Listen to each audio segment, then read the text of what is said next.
সকলকে জানাই নমস্কার। আমি শরীত রায়। আজকের সকল বন্ধুদের অনুরোধে এটা আমার সর্বপ্রথম চেষ্টা। আমার জীবনে ঘটে যাওয়া কিছু অলৌকিক ঘটনা থেকে আজকের আমি একটি ঘটনা তুলে ধরলাম আপনাদের সামনে। বাস্তবে কিছু ক্ষেত্রে জায়গার নাম আমি পরিবর্তন করেছি এবং কিছু ক্যারেক্টারের নামও পরিবর্তন করেছি। আমার যদি এই গল্প বলায় কোনো ভুলচুক হয়ে যায় তাহলে মার্জনা করবেন। তো শুরু হচ্ছে আজকের অলৌকিক ঘটনা, দেবী থান। কালিম্পং জেলার অন্তর্গত ছোট্ট এই পাহাড়ি গ্রাম একদম যেন ছবির মতো সুন্দর। প্রকৃতির যে এত রূপ সেটা এখানে না আসলে বোঝা যায়। চারিদিকে পাখির ঝাঁক, পাখির কোলাহল, সকালে বিকালে ময়ূরের ডাক, বয়ে চলেছে জংলা নদী, আর আছে পাহাড়ি ঝর্ণা। হঠাৎ হঠাৎ মাঝে মধ্যে কালো মেঘ এসে ভিজিয়ে দিচ্ছে এই ধূসর পাহাড় আর সবুজ বনানীকে। যদি এক কথায় বর্ণনা করি, এ যেন স্বর্গরাজ্য। গ্রামটিকে ঘিরে রেখেছে তিনটি নদীর মিলিত প্রবাহিকা, রিয়ন, সংকলং ও ঘিস। আর এই ঘিস নদী বিভক্ত করেছে দুইটি পাহাড়কে, যার একদিকে আপাতে আর অপরদিকে গেজি। এই দুটি গ্রামের যোগাযোগ রক্ষা করার একমাত্র রাস্তা হলো একটি লোহার ঝুলন্ত ব্রিজ, যা ঘিস নদীর ওপরে অবস্থান করেছে। আর প্রচণ্ড বর্ষায় এই ঝুলন্ত ব্রিজ প্রায়শই ক্ষতিগ্রস্ত হয়, কিন্তু তা সরকারের সহযোগিতায় আবার নির্মাণ করা হয়। সমগ্র গ্রামটি অবস্থান করেছে একটা রিমোট বেল্টে। কিছুদিন আগেও এখানে ইলেকট্রিকের কোনো ব্যবস্থা ছিল না। এখানকার লোকেদের ভরসা ছিল মোমবাতি, কুপি আর লণ্ঠন। সম্ভবত বেশ কিছু বছর আগেই এখানে ইলেকট্রিসিটি এসেছে, কিন্তু বেশিরভাগ সময় লোডশেডিং। গ্রামের বসতি বলতে হাতে গোনা কয়েকটি বাড়ি, তাও 3 কিলোমিটার 4 কিলোমিটার দূরে দূরে সেগুলোর অবস্থান। সমগ্র গ্রামের একটাই দোকান, যেখানে পেন থেকে শুরু করে মুদিখানা, ওষুধ থেকে শুরু করে যাবতীয় সব কিছু পাওয়া যায়, এবং সেখানে মদও বিক্রি হয়। এই গ্রাম থেকে কালিম্পংয়ের দূরত্ব আনুমানিক 30 কিলোমিটার। প্রতিদিন সকালে কিছু পিকআপ ট্রাক যায় শহরে কাজের উদ্দেশ্যে বা রেশন আনতে। এখান থেকে 30 কিলোমিটার দূরে স্থানীয় লোকেদের যাতায়াত এই লোকাল গাড়ি। এখানে বেশিরভাগ লোক আশেপাশের গ্রামে বা শহরে কিছু না কিছু কাজ করে তাদের জীবিকা চালিয়ে নেয়।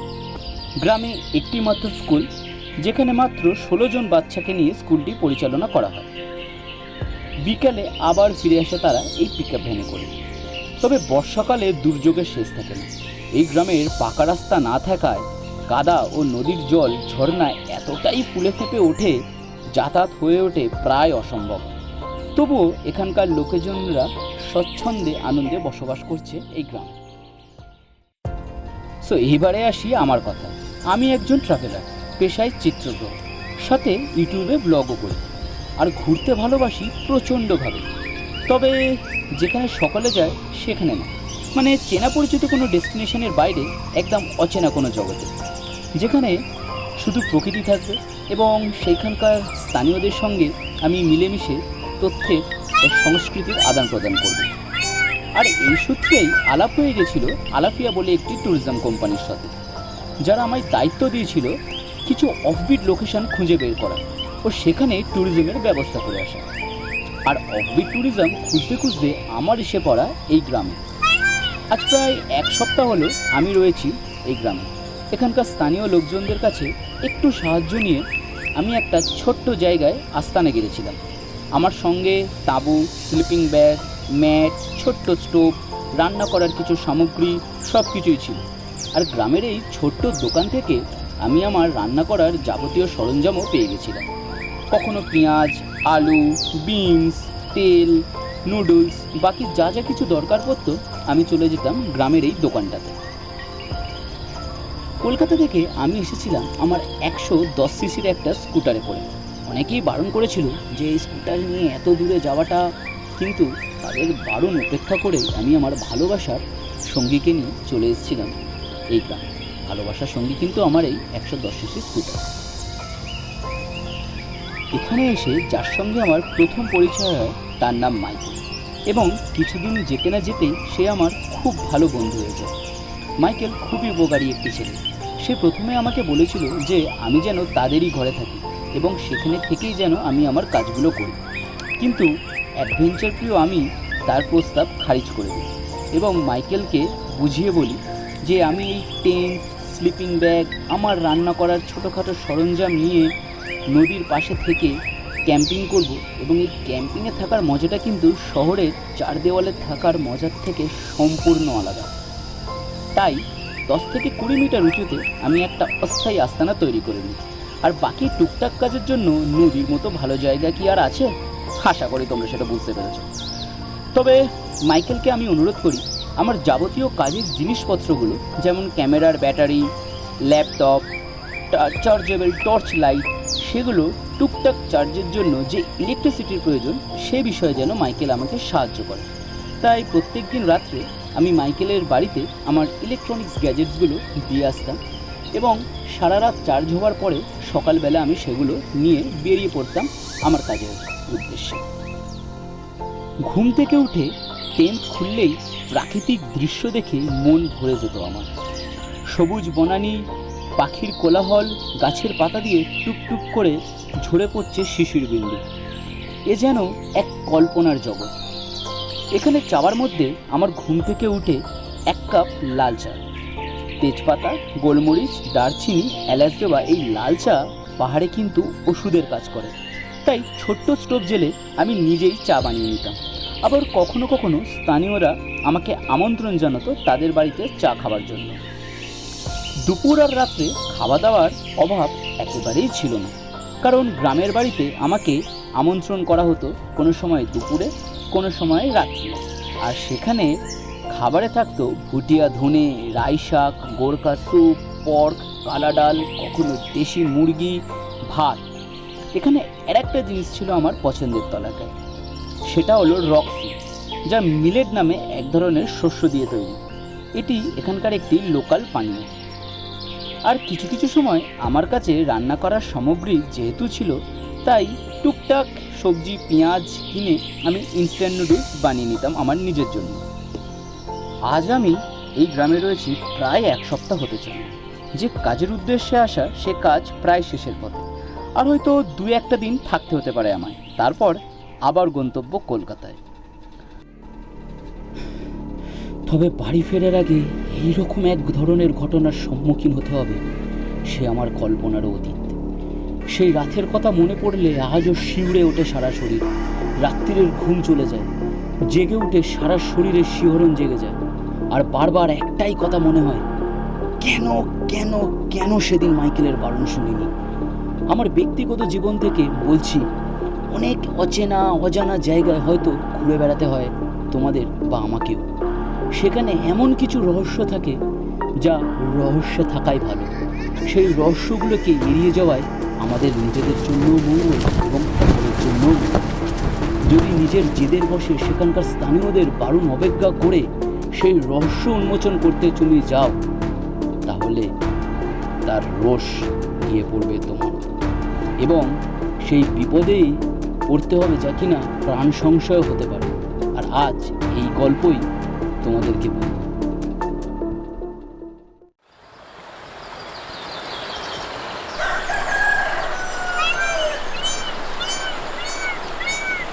ঘুমটা ভাঙলো আজকের একটু দেরি করে, তাও মাইকেলের ডাকাডাকিতে।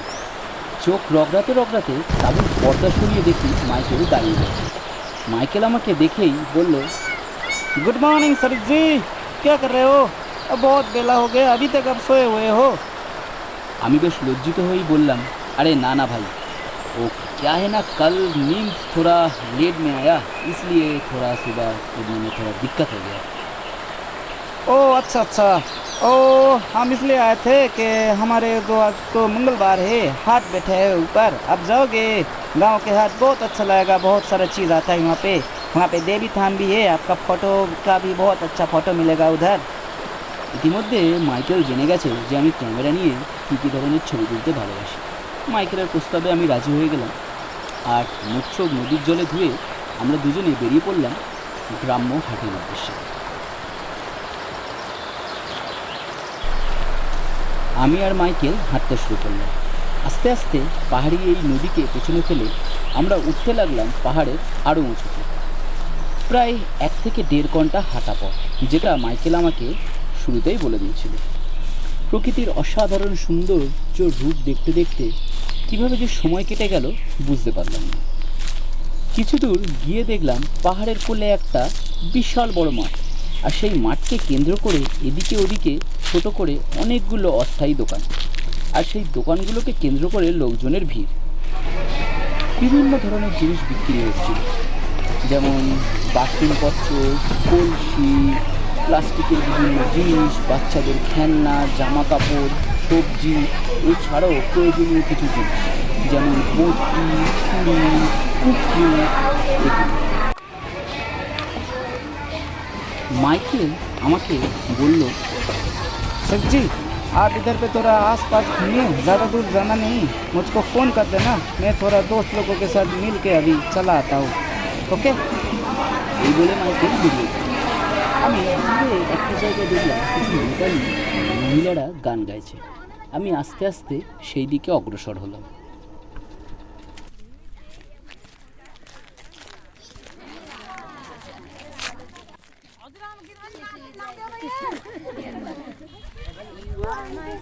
সম্ভবত বাড়ির কোনো অনুষ্ঠান অথবা কোনো পুজো, এইরকমই একটা কিছু হচ্ছিল সেখানে।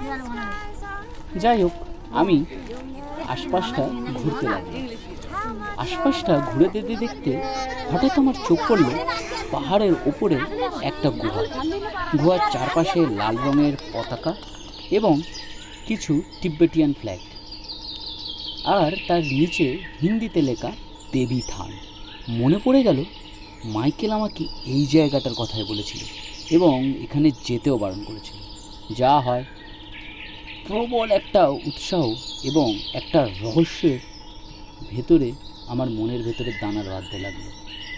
আমি মাইকেলের বারণ উপেক্ষা করেই এগিয়ে চললাম দেবী থানের সামনে। প্রথম দিকে হঠাৎ গাটা ছমছম করে উঠল, যেন একটা অদ্ভুত ঠান্ডা হাওয়া আমাকে ছুঁয়ে বেরিয়ে গেল। তারপরে সেটা লক্ষ্য না করে আমি উঠলাম।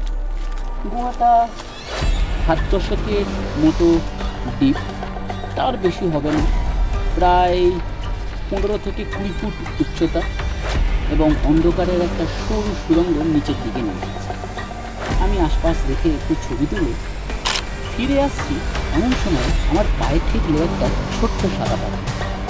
পাথরটা দেখতে যেমন চকচকে সেরকম মসৃণ। পাথরটার ভিতরে একটা অদ্ভুত কৌতূহল জন্মল। পাথরটাকে নিয়ে আস্তে করে পকেটে চালান করে, আর কিছুক্ষণের পরে মাইকেল ফিরে এল। তারপর মাইকেল আর আমি আবার একসাথে ফিরে এলাম গ্রামেতে।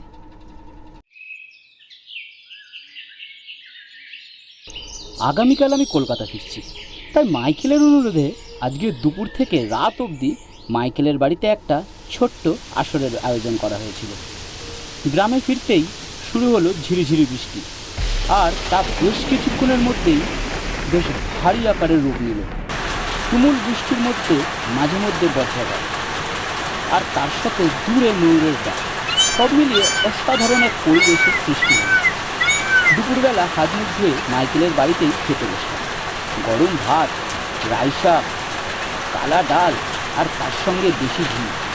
কলকাতায় যতই পয়সা দাও কেন, কোনো 5 হোটেলে এই রকম ধরনের খাবার তুমি পাবে না। তার যেমন স্বাদ আর তেমন গন্ধ। বিকাল 4টের সময় বৃষ্টি একটু ধরল। আমি আর মাইকেল ছাতা নিয়ে জমা জলের ওপর দিয়ে এগিয়ে চললাম আমার ক্যাম্পের উদ্দেশ্যে। এক পশলা বৃষ্টি হয়ে যাবার পর গ্রামটাকে যেন আরও প্রাণবন্ত, আরও নতুন রকম লাগছিল। বৃষ্টির পরে চারিদিকে পাখির ডাক, নদী বয়ে যাচ্ছে, সব কিছু নিয়ে এক মুহূর্তের জন্য দাঁড়িয়ে দেখছিলাম। তারপরে জমা জলের ওপর দিয়ে এগিয়ে গিয়ে চলে এলাম আমার ক্যাম্পের সামনে। মাইকেল ছাতা নিয়ে দাঁড়িয়ে রয়েছে। বৃষ্টি তখনও ফোঁটা ফোঁটা পড়ছে। আমি রেনকোট পরে টেন্ট আনপিচ করার জন্য উদ্যোগী হলাম। মিনিট 10-এর ভেতরেই একটু খাটাখাটি করেই টেন্ট আনপিচ হয়ে গেল। তারপরে সেগুলোকে গুছিয়ে গাড়িতে রেখে গাড়ি স্টার্ট করে চলে এলাম সোজা মাইকেলের। কারণ এরপরে আর যাই হয়ে যাক আমি ভেবেই নিয়েছিলাম আমি আর কোথাও বেরোচ্ছি না। এই মাইকেলের বাড়ি জানলার পাশ দিয়ে বৃষ্টি দেখার একটা অন্যরকমই অভিজ্ঞতা।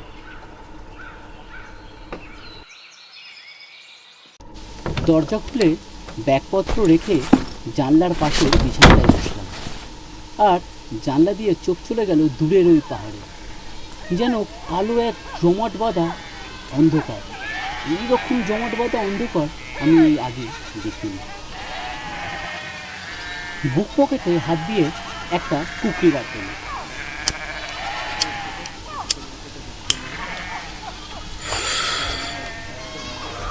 শীতকালটা সবে মাত্র উপভোগ করছি, এমন সময় মাইকেল পেছন থেকে আমায় ডাকলো। सर जी आप जार पियेंगे? আমি হকচকিত চোখে তাকিয়ে মাইকেলকে বললাম, আছে। हाँ हाँ, यहाँ पे तो सब समय मिलता है, मेरे घर पे भी है। आप इधर पे रुकिए, हम थोड़ा घर में जाके जार और उसके साथ खाने के लिए कुछ लेकर आते हैं। এই বলে মাইকেল বেরিয়ে গেল। বাইরে তখন গরুর পাল, ছাগলের পাল অনবরত ডেকে চলেছে। হঠাৎ বিশাল বজ্রপাত, তারপরেই টিপটিপ বৃষ্টি আরও মুষলধারের আকার ধারণ করে। আর মাইকেলদের বাড়ির টিনের ছাদে টুকটাক করে এক খামখেয়ালি সুরের সৃষ্টি করে। সব মিলিয়ে একটা অসাধারণ পরিবেশ, যেন এই পরিবেশ থেকে বেরিয়ে আসা খুব কষ্টকর।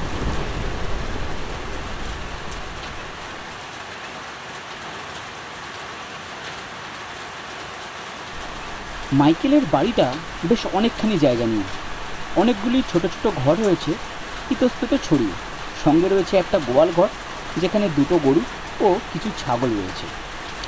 এছাড়াও একটা রান্নাঘর যেটা সম্পূর্ণ আলাদা, এবং বাথরুম এটাও সম্পূর্ণ আলাদা। আমার যদি খুব ভুল না হয়, টোটাল বাড়ির সাইজটা 16 ফুট বা 20 ফুট এইরকম একটা হবে। ঘরেতে ঢুকেই ডান দিকে একটা বিছানা, আর তার পাশেই একটা বিছানা, দুটি জানলা, একটা উত্তর দিকে এবং একটা আমার বিছানার পাশে, যে বিছানার পাশের জানলাটা তোমাদের কথা বলছিলাম। দুদিক থেকেই পাহাড়ের সুন্দর রূপ দেখা যায়। তবে বাদিকের যে জানলাটা, সেই জানলাটার দিক থেকে মাইকেলের বাড়ি আসার রাস্তাটা। অন্য দিনের মতো আজকের রাত্রে যেন একটু অদ্ভুতই লাগলো আমার। হাত ঘড়ির দিকে তাকিয়ে দেখলাম প্রায় 1:30 বাজে। মাইকেলও ততক্ষণে লোকাল পানীয় আর পকোড়া নিয়ে হাজির। দুজনে একসঙ্গে বসে গল্প করতে করতে ড্রিঙ্কস করলাম। सर जी आप कल सुबह कितने बजे निकलेंगे? और तो जल्दी जल्दी निकलना पड़ेगा ना, तो आप 9:30 बजे आ जाइए किचन में, आप खा के सो जाइए, फिर हम कल सुबह आपको बुला देंगे। আমি ঘাড় নাড়িয়ে সম্মতি জানালাম। যদিও এত তাড়াতাড়ি খাবার ইচ্ছা ছিল না, কিন্তু গ্রামের লোকেদের অনেক সকালে উঠতে হয়, তাই তাড়াতাড়ি খেয়ে শুয়ে পড়বো ঠিক করলাম। আমি মাইকেলকে বললাম, হ্যাঁ মাইকেল, हम आ रहे हैं, चलो अभी कितने बजे? अभी तो 9 बज गया, चलो। हाँ सर जी, आइए आइए आइए।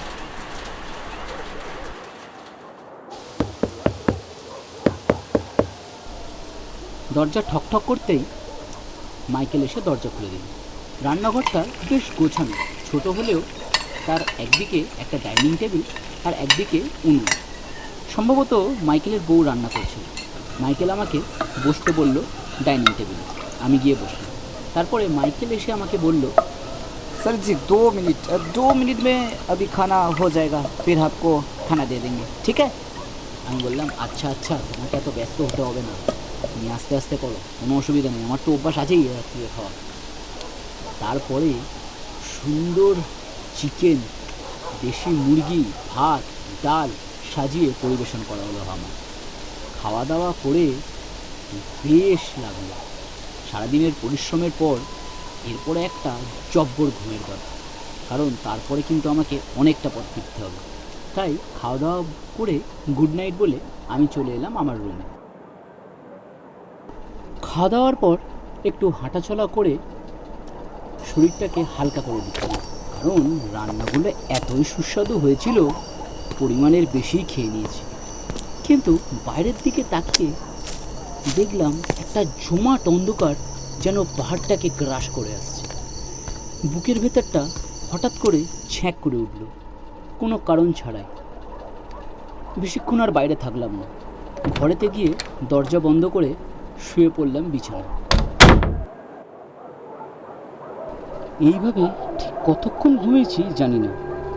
ঘুমের ভেতরেই স্বপ্ন দেখলাম আমি বিছানায় ঘুমিয়ে আছি, আর ঠিক পায়ের কাছে বিছানার পাশের জানলায় একটা ছায়ামূর্তি দাঁড়িয়ে আছে। উচ্চতায় সাধারণ মানুষের মতো, কালো এক ধরনের পোশাক পরা, জমাট বাঁধা, অন্ধকারে কিচ্ছু বোঝা যাচ্ছে না তাকে দেখতে কেমন। সম্ভবত রেইনকোট বা পঞ্চজাতীয় কিছু। ফিসফিস করে কি যেন বলে চলেছে সেই ছায়ামূর্তি। এক দৃষ্টিতে সে আমার দিকে তাকিয়ে, এক ঝলক বিদ্যুতের আলোয় তার বীভৎস মুখ আর ক্রূর দৃষ্টি দিয়ে সে আমার আপদমস্তক মারছে। ধীরে ধীরে সেই ছায়ামূর্তি এগিয়ে আসতে লাগলো আমার জানলার সামনে। আমি চোর অনুমান করে চিৎকার করতে যাব, কিন্তু সর্বনাশ, গলা দিয়ে এক ফোঁটাও আওয়াজ বেরোলো না আমার। আমি আবার চেষ্টা করলাম আমার সর্বশক্তি দিয়ে চোর চোর বলে চিৎকার করার, মাইকেলের নাম ধরে ডাকার, কিন্তু হায় ভগবান, এবারেও সেই একই অবস্থা। গলা দিয়ে এক ফোঁটাও আওয়াজ বের করতে পারলাম না। একবার মনে হলো কম্বলটা সরিয়ে উঠে গিয়ে দেখি কে, কিন্তু নিজেকে নাড়ানোর শক্তিও যেন হারিয়ে ফেলেছি আমি। হঠাৎ মনে পড়ে গেল আমার গুরুদেব বলেছিলেন বিপদে পড়লে এই মন্ত্র জপ করতে। সঙ্গে সঙ্গে আমি মহামৃত্যুঞ্জয় মন্ত্র পড়তে শুরু করলাম। ঠিক তার কিছুক্ষণ পর সেই ছায়ামূর্তি আস্তে আস্তে এগিয়ে এলো আমার মাথার কাছে জানলায়। হঠাৎ আমি আমার সকল শক্তি ফিরে পেলাম, উঠে বসলাম বিছানায়। কিন্তু তখন সব কিছু পরিষ্কার, কেউ কোথাও নেই, যেন কিছু হয়নি। দূরে একটা কুকুর অনবরত ডেকে চলেছে, বাইরে একটা প্যাঁচা বিকট স্বরে ডেকে দূরে চলে গেল। তারপর যেন একদম চুপ, পিন ড্রপ সাইলেন্স। পাশে রাখা জলের বোতল থেকে বেশ খানিকটা জল খেল। এমন সময় আবার চোর আটকালো আমার পাশের জানলা দিয়ে দূরে পাহাড়ের দিকে দেখি। কেউ যেন দাঁড়িয়ে আছে আর আমার দিকে এক দৃষ্টিতে তাকিয়ে আছে। একটা মেয়েলি সুরে হাসছে। এই হাসি কোনো সাধারণ মানুষের হতে পারে না। এই কথা ভেবেই বুক আমার হিম হয়ে গেল। কি করব কি না করব কিছু বুঝে ওঠার আগেই আবার সব কিছু মিলিয়ে গেল। এ যেন কেউ আমার সঙ্গে লুকোচুরি খেলছে। কোনো মতে মনকে একটু ধাতস্থ করলাম। একসময় ভূতপ্রেত নিয়ে অনেক কিছু শিখেছিলাম, আর সেই শিক্ষা থেকেই নিজেকে সামাল দিলাম। ভাবলাম কেউ একজন আছে যে আমার সঙ্গে যোগাযোগ করতে চায়, হয়তো কিছু বলতে চায় কিন্তু পারছে না। রাত যত গভীর হচ্ছে ততই বুঝতে পারছিলাম না এই বিষয়টাকে নিয়ে কী করব। না ঘুমাতে পারছি, না জেগে থাকতে পারছি। অদ্ভুতভাবে ছায়ামূর্তিটা দাঁড়িয়েছিল আমার জানলার ঠিক সামনে। ঘড়ির কাঁটায় দেখলাম তখন রাত 3টে বাজতে 2 মিনিট বাকি। ছায়ামূর্তিটা অদ্ভুতভাবে একবার আমার মাথার জানলার কাছে, একবার আমার পায়ের জানলার কাছে আসা যাওয়া করতে লাগলো। এর ভেতরে আমি কিছুটা সাহস ফিরে পেয়েছি, কিন্তু এবার যেন সেই ছায়ামূর্তির ভেতরে আর আক্রোশের বিন্দু মাত্র লেশ নেই। সে যেন অদ্ভুত এক মিনতি সুরে আমার কাছ থেকে কিছু একটা চাইছে, যেন 2 হাত জোর করে কিছু বলতে চায় আমায়, আমি সেটা বুঝতে পারছি না। হঠাৎ মাথায় বিদ্যুতের ঝলকে একটা বুদ্ধি খেলে গেল। মনে পড়ে গেল আজ সকালের কথা, মাইকেলের সেই দেবীধামের কথা, যেখানে মাইকেল আমাকে যেতে বারণ করেছিল। এক লাফে বিছানা থেকে নেমে পড়লাম। যে প্যান্টটা পরে গেছিলাম সেই প্যান্টের পকেটে হাত দিয়ে বার করে আসলাম সেই সাদা রঙের পাথর। কিন্তু সেই সাদা রঙের পাথরের উজ্জ্বলতা একদম হারিয়ে গেছে। সকালবেলা আমি যেটাকে চকচক ভেবে নিয়েছিলাম সেটা একটা নুড়িতে পরিণত হয়েছে। লক্ষ্য করে দেখলাম সেই ছায়ামূর্তিটা কিছুটা এগিয়ে এসছে, কিন্তু একটা নির্দিষ্ট দূরত্বে সে দাঁড়িয়ে আছে। ঠাকুরের নাম করে ছুঁড়ে ফেলে দিলাম পাথরটা। তারপরে কি হয়েছে আর কিছু মনে নেই। কখন যে ঘুমিয়ে পড়েছি সেটাও আমি জানি না। ঘুম ভাঙল মাইকেলের দরজা ধাক্কা নিতে। আবার সেই আগের মতো পাখির ডাক, সব কিছুই স্বাভাবিক। सर जी कल आपका नींद कैसा रहा? बोलिए, कोई दिक्कत तो नहीं है? আমি মনে মনে হাসলাম, বললাম আচ্ছা মাইকেল, আমাকে একটা কথা বলবে? हाँ हाँ बोलिए ना, क्या बात है? আচ্ছা মাইকেল, দেবীধানের ব্যাপারটা কি আমাকে একটু বলবে? এরপরে মাইকেল আমাকে বলেছিল বহু বছর আগে ওইখানে নাকি একদল সাধক সাধকেরা থাকতেন, সাধনা করতেন, কিন্তু সময়ের সঙ্গে সঙ্গে তাদেরকে আর দেখা যায় না। কিছু বছর আগেও ওই জায়গাতে পুজো হতো, কিন্তু আকস্মিক দুর্ঘটনায় হঠাৎই তা বন্ধ হয়ে যায়। ব্যাস এইটুকুই মাইকেলের জানা। তারপর থেকে ওই জায়গাটা পরিত্যক্ত বলে ঘোষণা করা হয় এবং গ্রামের কেউই ওখানে যায় না। যদিও বা কেউ কখনো যায়, তাহলেও তাকে কোনো না কোনো খারাপ ঘটনার সম্মুখীন হতে হয়েছে, তাই গ্রামের লোকেরা সেটাকে এড়িয়েই চলে।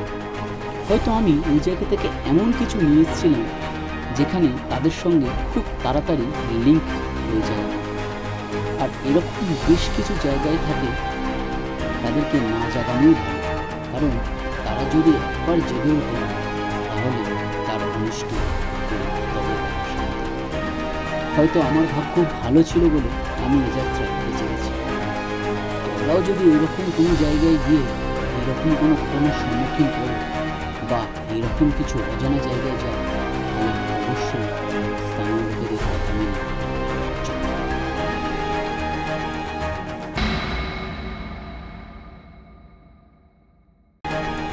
সো দেবীধানের ঘটনা আজ এখানেই শেষ হলো। আর কেমন লাগলো তোমাদের অবশ্যই কমেন্টে জানাতে ভুলো না। যদি ভালো লেগে থাকে তাহলে অবশ্যই বন্ধুদের সঙ্গে শেয়ার করে নিও। এইটা আমার সর্বপ্রথম প্রচেষ্টা। এর আগে আমি এইভাবে কখনোই ভেবেও দেখিনি এইভাবে করব বলে। জাস্ট তোমাদের অনুরোধে এবং আমার বেশ কিছু প্রিয় বন্ধুর অনুরোধে আমি এই গল্পটা পাঠ করার একটা চেষ্টা করে দেখলাম। যদি তোমাদের ভালো লেগে থাকে তাহলে অবশ্যই বলো, চেষ্টা করব মাসে অন্তত একটা করে গল্প নিয়ে আসার।